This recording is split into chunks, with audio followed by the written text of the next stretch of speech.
Good day, fellow champions of inclusion. I am A. Ron, and this is the Inclusive Dad Podcast, where we explore inclusion and make it practical. Thank you for taking time out of your busy schedule to join me in exploring ways we can create a more inclusive world together. You are important, you matter, and you can make a difference. Today, my guest is Curtis Jackson. Welcome to the show. Hey, thank you for having me on. Absolutely. Why don't you just start us off by just telling me a little bit about yourself? All right, well, I'm Curtis Curveball Jackson. I am a podcast host, hip hop artist. I am a dad. I have two kids. One has autism. They are 12 and 8, and my daughter will be 9 in March. Let's see. I am totally blind since birth due to congenital glaucoma.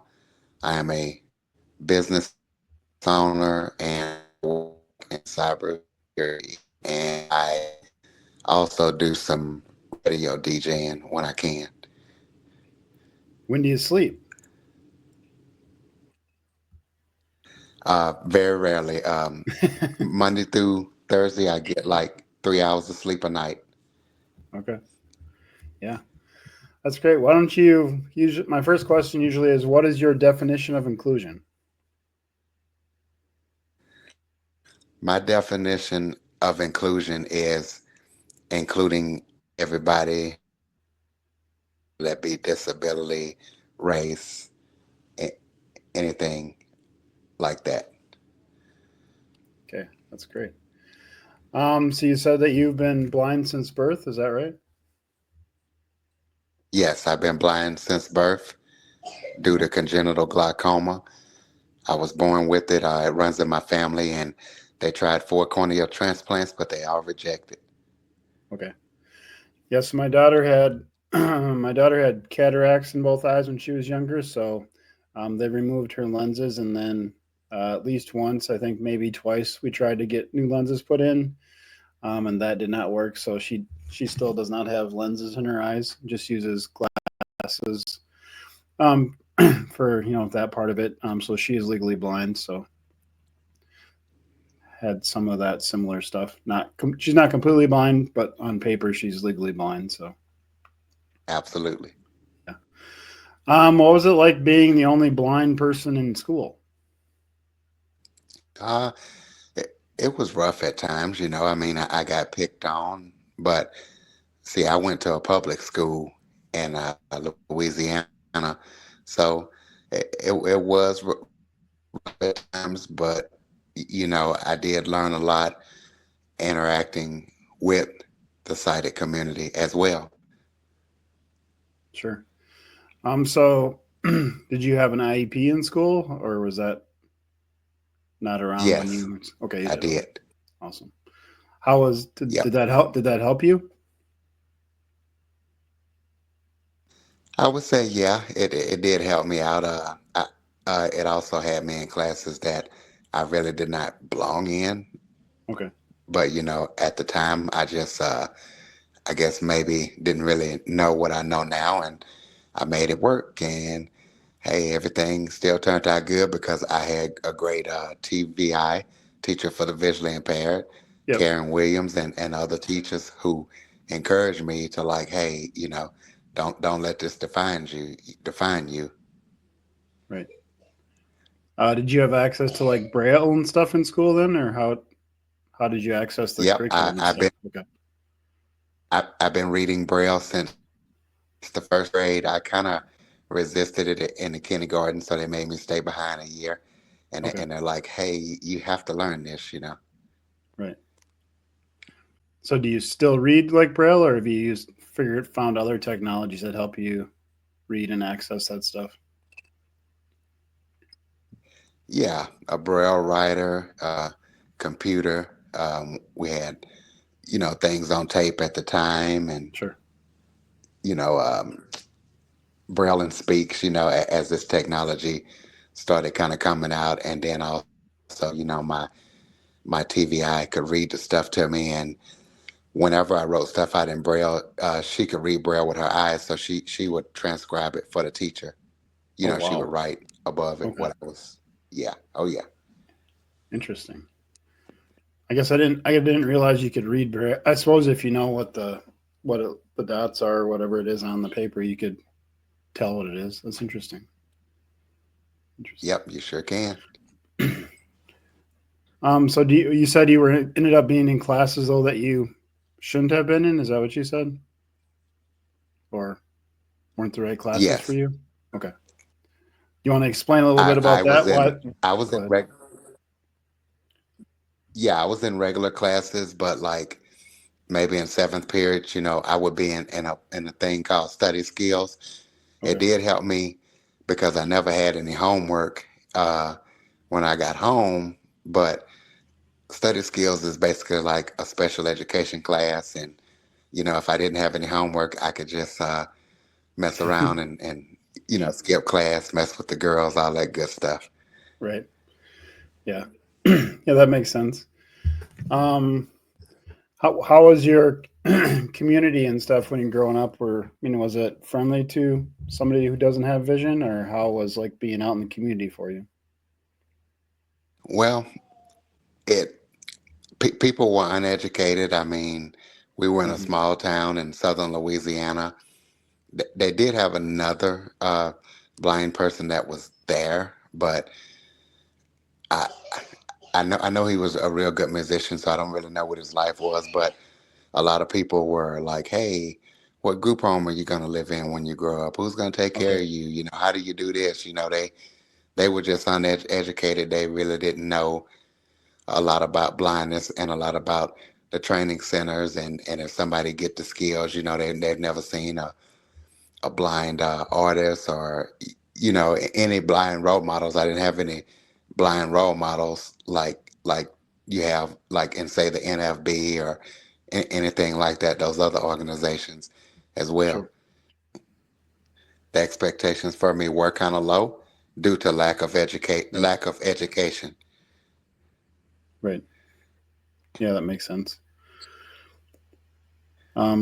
So how did how did your family? Did your family have those same low expectations, or what were their expectations of you? Well, I would say in a lot of cases, society has low expectations for blind people. I can't speak for other disabilities, Right. so I think you'll see that across the board. It's just a lack of education and people really not knowing. Sometimes people they'll think blind means deaf or blind means dumb.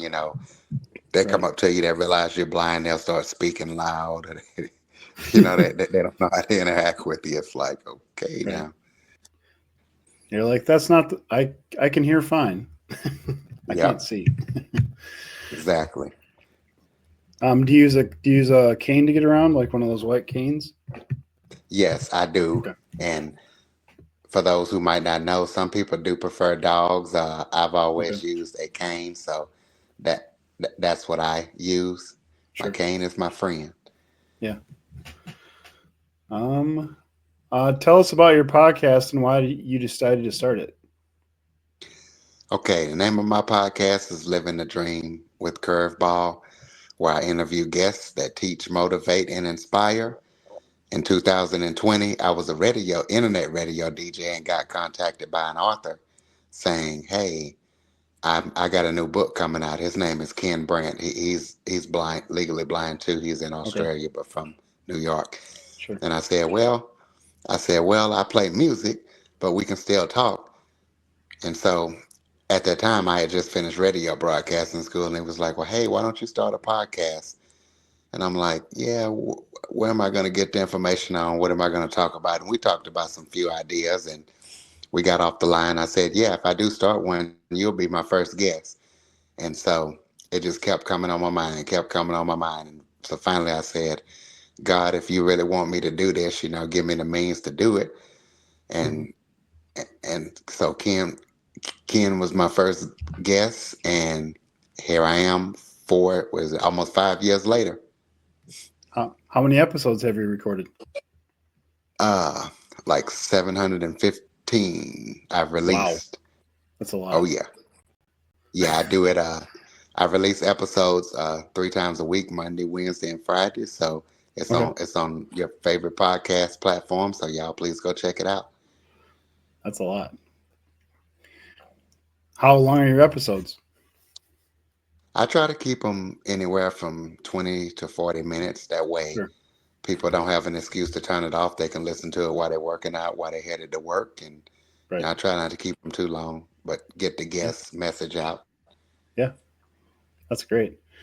Have you had any like famous people on your podcast or I've anybody I would know? interviewed, yeah, I've interviewed one of the actors. I forget his name right now, but he played in Bad Boys 4, I think it was, or something like that. Okay. Yeah, I've interviewed a lot of great people, singers, authors, actors, Sure. doctors, all kind of people.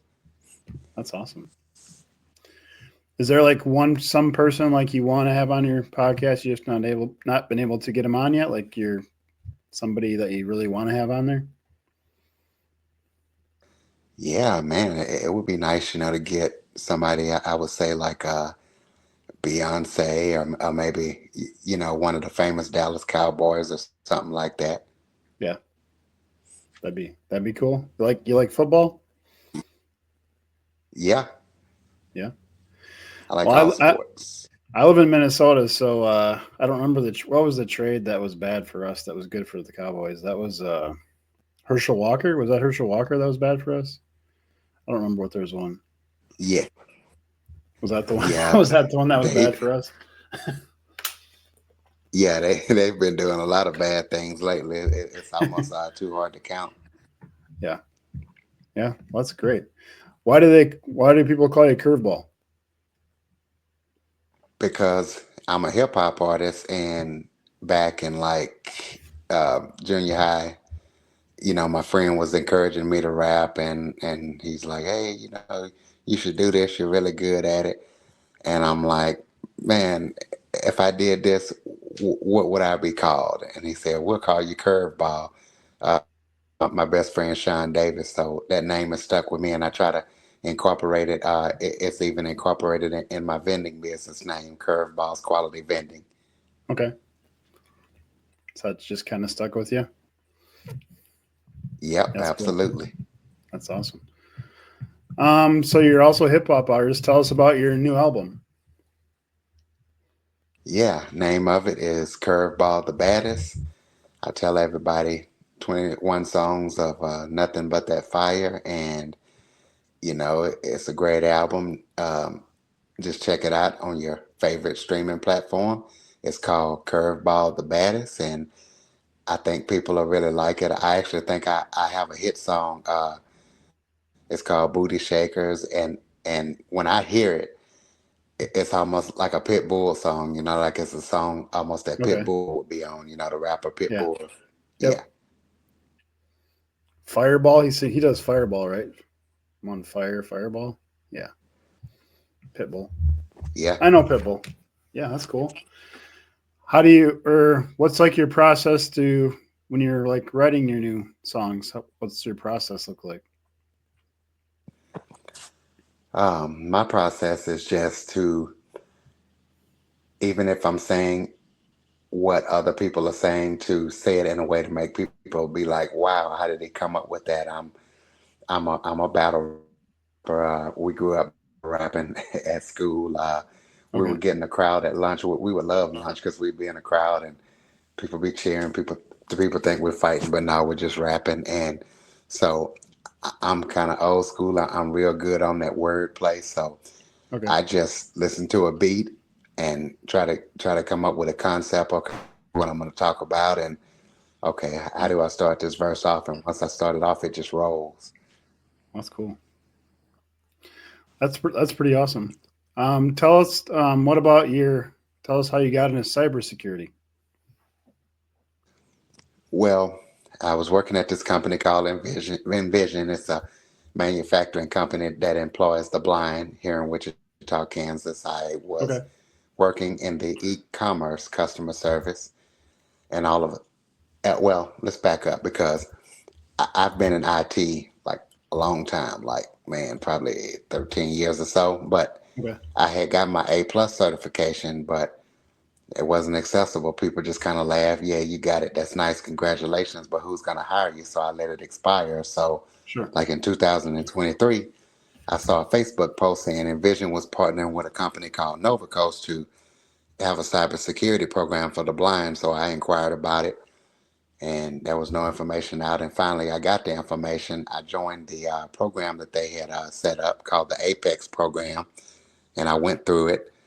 And they liked my work ethic so much. The the um, the leader of the program, David Main, was like, "Hey, I told my CEO about you, and he wants to see your resume." And I give him the resume, and for you, I'm on the phone with the hiring manager from Nova Coast. And Hmm. once I get hired, they're like, "Hey, we're gonna fly a film company down from Los Angeles to do a documentary with you and David because you guys are great, and we want to talk about you guys' disabilities and how you got into cybersecurity." So this film crew actually came to my house, interviewed me, Oh, did some shots with me and my family, and they did the same thing with David. And that documentary has been out for a year. If anybody wants to check it out, it's on YouTube. Just type cybersecurity for the visually impaired, and you should find it. wow. That's really cool. And I'm it just has writing that. encouraged a lot of people. You have your fingers in a lot of stuff, don't you? I got to, because I have a family to take care of, and Right. the blind unemployment rate is like at 70%. So Okay. I got to try multiple things, multiple streams of income. Sure. So how'd you get into the vending machine business? I have a friend that's in it, and Okay. um, I was in it 20 years ago when I was in Louisiana, but he got me back into it, and so I got back into it, and here I Yeah. am. There you go. You said you live in Kansas? Yeah, I am originally from Louisiana, but I live in Wichita, Kansas. Yeah, my so I live in Minnesota. My sister and her family moved down to man, it's a small, really small town like Kewanee, I think it's called, or something more on the western side of Kansas. So yeah, that's cool. Is Wichita where the is there like a Brown versus Board of Education stuff is? Is that in Wichita? Um, I'm not sure about that, but it's the home of Wichita State, and we got Okay. the aircraft companies here. We're kind of Okay. like in South Central. Gotcha. Gotcha. Oh, that's really cool. Um, what else are you working on that people would like to know about? Just trying to produce episodes of my podcast that's going to teach, motivate, and inspire, and continuing to make music and anything else that I can get my hands into that's going to help people and help me out. Yeah, that's awesome. With the things going on in the politics now and all the talk about inclusion and diversity and all that stuff, what is kind of your take on that, or what would you like to share with the audience to encourage them to keep keep up the good fight on diversity and inclusion and stuff like that? I would just tell them, I know for me, I don't really get involved in politics too much, but because I Right. feel like no matter who's in there, God's in control of my life. So what I Right. would tell a person is just keep on advocating for yourself, keep on trying, keep on praying if you're a believer, and think things will work out. And what's for you, if God has it for you, nobody can stop it. Don't matter who's in the office. Right. That's a great point of view on it for sure. Where is Yep. where can everybody check out your work? You've already said your podcast is on all the players. Your music's kind of on all the players. Is that correct? Yep. Just type Okay. in "Living the Dream with Curveball," and then you can go check me out on Instagram at DJ Curveball, Twitter at DJ Curveball, one, and that's the number one. Or you can check me out on Facebook, C Jackson 102. I'm on LinkedIn. You can definitely look me up. So I'm all over the place. All over the place. Yeah, for sure. I will make sure. What is one tip you can share to help our listeners be more inclusive today? So just something simple they can start doing today to be more inclusive. Just don't look at people based on their disability. Look at them on their character and what they can do. Because if people are properly trained, no matter what their disability is, they can they can accomplish great things. But if you just look at them, oh, that person's blind, or that person's this and that, you're cutting them off, and you don't know what they could do. Right. Yeah, that's great. Is there anything you want to talk about that we haven't discussed yet? No, I would just tell everybody, like I said, just keep pushing. I know it's tough, and sometimes you want the day to be over and just go to sleep and get up and do it again. Just keep going, keep pushing, no matter what. Yeah, I love that. You ready for the last question? Yep. So I'm holding up a can of Spam lunch meat. Do you like Spam lunch meat? Yes or no? Yeah, used to eat it when I was young. There you go. Yes, I'll put it down. I asked that question because I live in Austin, Minnesota, where they make Spam and where the Spam Museum is located. So I've been asking all of my guests just to, for curiosity. It's kind of pretty even yeses and nos, but just kind of interesting to find out. Hey, fry it up, put it on some bread. Hey, There you put a go. little Cajun seasoning on it. Yeah. Yeah. Fried up is my preference too, for sure. Yeah. Thank you so much for being on the show today. Oh, thank you for having me. To those listening, thank you for allowing me to be part of your journey. It is truly an honor. Please join the podcast newsletter by clicking on the link in the episode description to keep up with the latest episode. Together, we can make the world more inclusive. Until next time, stay empowered and be a champion for inclusion.